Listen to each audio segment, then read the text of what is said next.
brain. She's the brain of the whole thing. And they're all on this similar journey to becoming wizards, but they have to follow the path in their own way. Sound familiar? Now, some of the other characters then sort of represent other things and other paths and other journeys. Like, and some of them, like Draco, for instance, just says ego to me. He gets a little bit of knowledge. He gets a little bit of magical knowledge, and in his mind, that is a source of power over. In his family, it's about having stuff and being wealthy because of it, and having power over. And he doesn't understand yet. He gets caught up in that material creation and that having power over people. He doesn't understand yet that power is something that it's a sacred trust, call it. And that's all one path, And unfortunately, sometimes it's a path that lacks compassion for others. It is a spiritual path that sometimes can look like that, I have it all figured out, and so why don't you? And since I got it all figured out, if I help you, you won't get to have this crappy experience, and then you won't figure it out. So I'm not going to help you because that's really helping you. Right? That's one. And the other is the infamous question that is that we've said is never spoken here, which by our practice, it's the question that shall not be named. What is it in your consciousness that created this mess in your life? And yeah, sorry about that. But I think historically, if you look, that the sort of ego-based way of being has created this arrogance of belief systems that say that I have the only answer, and it's this way or no way. And there's a lot of conflict that comes out of that in the world. Now, fortunately for us, our practitioners, old and new, did not stop in those places. Now, it's not to say that some of us didn't maybe sidebar there for a little while, because maybe we did. But we didn't stop. And there are other places in the journey where we get waylaid. And ego is just one of them. One of them is what I would call the wishing place. It is I wish my life would get better, but I'm not going to do anything about it. I wish that everything would change in my life, but I know everybody says meditate, I'm not doing that. I wish my life would get better, but I'm not going to pray. I'm not going to connect. I'm not going to do those things because I'm just not going to. Now, Harry spends a little time in that wishing place in a way when he stumbles on this mirror. It's called the Mirror of Erised. Now, Erised is desire spelled backwards, if you hadn't caught that. I know, see? Got to read the book. Erised is, well, anyways, so the mirror, when you stand in front of the mirror, it shows you not even just your desire, but your deepest longing, the thing that you ache for. That maybe you even don't acknowledge in your own way yet, but the thing that you ache for. And so for Harry, that's to know his parents, who died when he was a baby. And so when he looks in the mirror, he sees his parents next to him and putting their hand on his shoulder and being with him. And so day after day, he starts to go back to that because the view gives him just enough to keep the longing alive, but not to fulfill it. And so Dumbledore finds him very lost in this place. And he says one of the wisest one-liners in the movie, which is, "It is not due to dwell on dreams and forget to live." It does not do to dwell on dreams and forget to live. In other words, it's good to have dreams. It is good to long and to want to expand and to grow and to try new things. It's great to have dreams. And to just sit and stare at those dreams and do nothing. To not actually, it's the I'm going to pray for something to happen and then I'm going to sit in my house and wait for it to fall through the roof. Rather than I'm going to pray and then I'm going to listen to my intuition and I'm going to listen within and I'm going to follow the steps that lay out in front of me so that I can move into this thing that I have wanted. And I've often said that it would be really easy to be the guru on the hill, to sit and meditate all day and have people come to you for your one-line answer and have them go on their way. That'd be kind of fun, really, for a minute. It is a much more interesting or challenging journey to step in and say, I am going to be this place of calm and peace and love and be in the world. And I'm going to interact in the world with other people who are maybe not feeling that. And I am going to stay in that place. And that is the commitment of being a practitioner. That we're going to do the daily spiritual practice that it requires to stay in that place. Now, Harry, back to Harry and his friends, this idea of duality that shows up really, really a lot in this film. Because Harry still lives in two places in several different ways, externally and internally. Internally, he has not yet grown into his power. He has not yet come to believe who he really is and who people are telling him he is. Like everyone else has known who he was. He's the boy who lived, And so everybody's telling him who he is, but he can't own it yet. He just hasn't grown into himself yet. And it shows up in this external way because he still has to split his time. They all do. They go and be in this place at Hogwarts where he feels loved and accepted and a part of something larger than himself. And then he has to go home for the summer and be with the Dursleys, who proudly call themselves normal, if you can call them normal. They're as normal as all of our families have been normal, really, And Hermione and several other characters in this series have parents who were, one was non-magical and one was magical. And so they live also in this duality place with that. And then there is Voldemort, he who must not be named. You give him great power people give him great power by not being willing to name him. But he is almost, in a way, Harry's alter ego. When I look at this and I think about the rest of the series, I tried to stay just in this movie, but I've, been through all of them several times. This is like our dark side. It's Harry's dark side. And until, and the thing about Voldemort, though, is that Harry would have been just another wizard kid if Voldemort hadn't killed his parents and tried to kill him. He sort of created Harry into this bigger-than-life individual in his own way. And he gave him some of his power in doing so. And I think, in many ways, the loss of his parents are what give Harry such a strong sense of loyalty to those he cares about. He's willing to go really far to take care of those that he cares about, even when he's afraid, which happens to all of us. But even when he's afraid, he always turns to his heart first, which I think is one of the things that continues to draw me to this story all the time, is that if the choice is between harm to his loved ones or his friends or anyone else really, or facing his fear, he always turns and faces his fear. Always. And it is this deep understanding of love that allows him to become fully himself and to embrace himself and to let go of this dueling nature that is Voldemort, which is way down into another book and a whole other talk, frankly, that I could do on the dark side part of this. But really, it is anchoring himself. It's when he says, "I have love," that other stuff dissipates for him. But he always turns and faces his fear. And because on the spiritual journey, it's not that stuff doesn't come up. It does. It's not like we step into practitioner, we step into any part of our journey, ministry, any of it, and it's just like, ooh, we're not living in it, we're sort of floating above the world. That'd be lovely. But the reality is things come up. And things come up and scare us. And it's the same question. Do I step into it? Do I face it? Do I step away from it? Do I face it? And we all have that choice every day of our life usually. And it's almost always about, we don't have to choose normally between, facing somebody that's going to try to kill us. That's not what we have to be afraid of, generally speaking. We'll just put that blanket out there. None of us has to have that experience, ever. Even the police people in the room.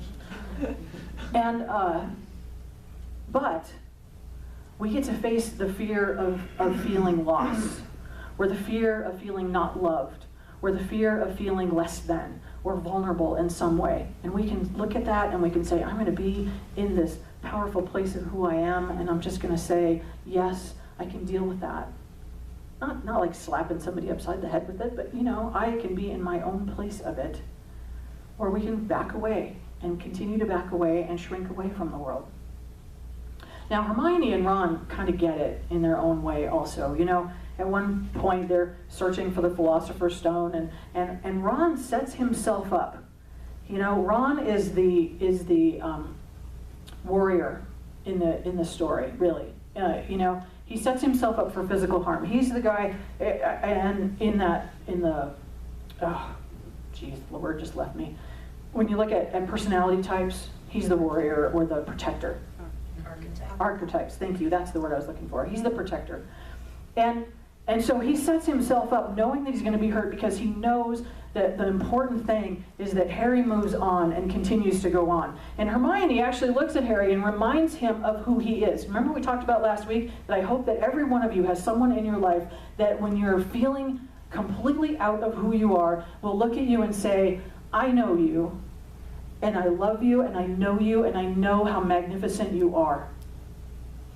So Hermione looks at him and says, you are a great wizard.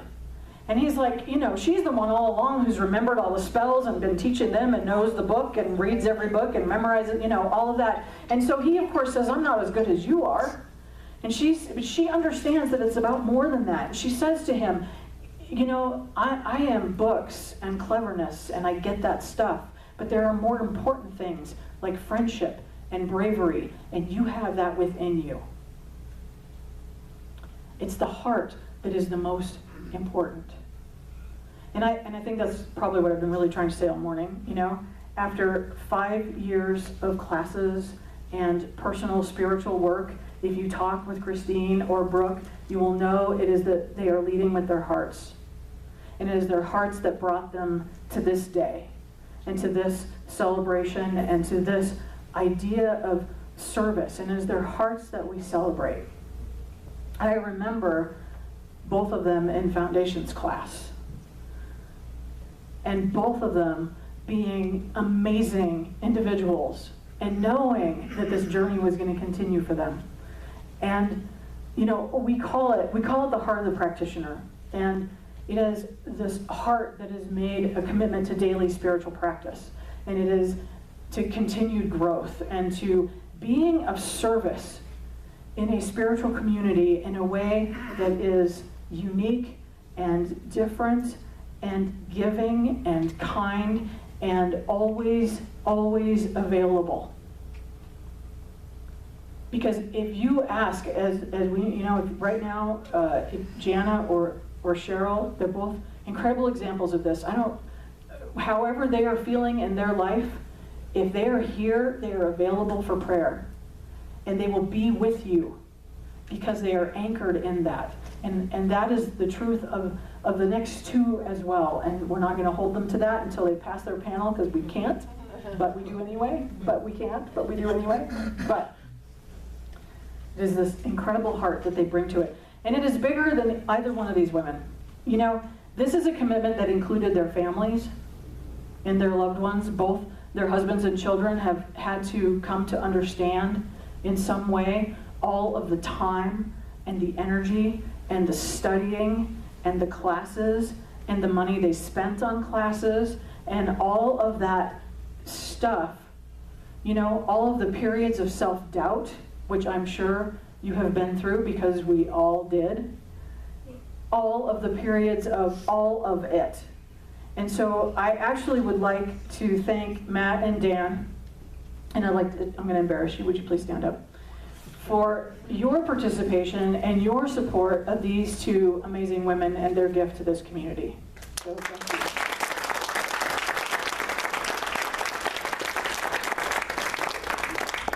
Because you can't do it alone, and you really can't.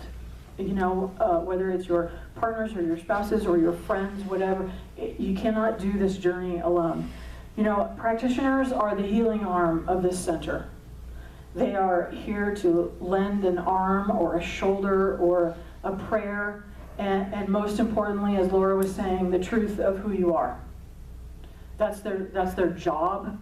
It is the commitment that they took on, that we've all taken on. You have to be a practitioner before you can be a minister in this movement. And I kept my practitioner license until I got ordained, just to make sure. But I know, and part of the reason that I know, and then part of the other reason that I picked rocks, is because I know that you are going to move through your panels, because I know how solid you are at your core. That you are so solid and so kind, and I love you both so much, and I'm so proud of both of you that I could just burst.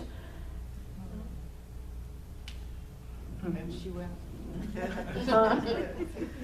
Yeah. So I know, July 19th, that we'll all hold them in prayer. You know, we'll be down at Mile High with them, but I'll ask all of you, and I'll send out a reminder. We're going to hold them in prayer and know that that panel is just joyful and funny and joyous and non-threatening and wonderful. And I am incredibly proud and grateful that you have chosen this center as your home. You could have landed in many places, and I am grateful that you are here. So the rocks made it back. So come on up, you two. And the other two. And the other two. And the other two. Jana, can you walk okay? Yeah. Okay.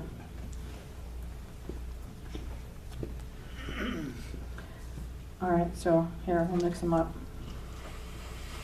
Pick a hand. Thank you. And they really did ace their test. It was pretty remarkable, actually. Yeah, let's just clap for them. Let's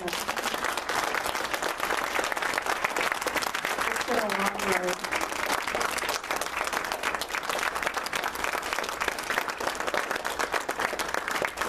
Ready? Well, you're talking next week, right? All right, so thank you, and it's just beginning. You know, that's the thing. This is just a step on the journey, and you know, the wand chooses the wizard, and we expect great things. Love you both.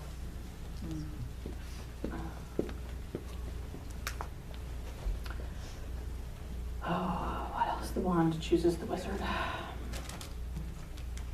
And here's the thing, you know, we all have our own path, and whether we choose practitioner or we just choose to be who we are in every single day, and to take all of this good and bring it with us wherever we happen to be in every single day, then that is enough.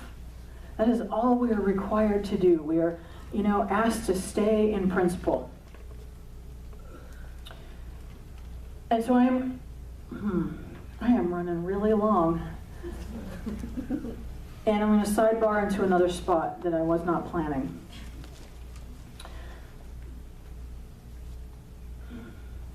This is a big week for some of us. The Supreme Court has to rule this week on whether or not our marriages are legal and legitimate in the eyes of the law. And here's the thing. I've stayed very anchored in, you know, my marriage is my marriage, and that's all fine and good. And I'm okay with people whose religious views are different than that. But there are, I don't know, 1,100 rights and inheritance laws and tax laws and all of those very concrete things that go with being able to be married in this country. And today, as we were driving into town, somebody put up a new billboard on 85. Did anyone see it besides us? Yeah, it says marriage, one man, one woman. For life. For life. Now, it's the first time I've ever wanted to own a paintball gun. And then I wanted to go spray paint, you know, love one another on it. Laura did a better job of being funny about it. Go ahead. You know, I married one man and one woman for life. So it's just punctuated wrong. That's the way I said it. So the principle, though, the principle is, this is not about politics or religion. This is about principle. This is about a principle of fairness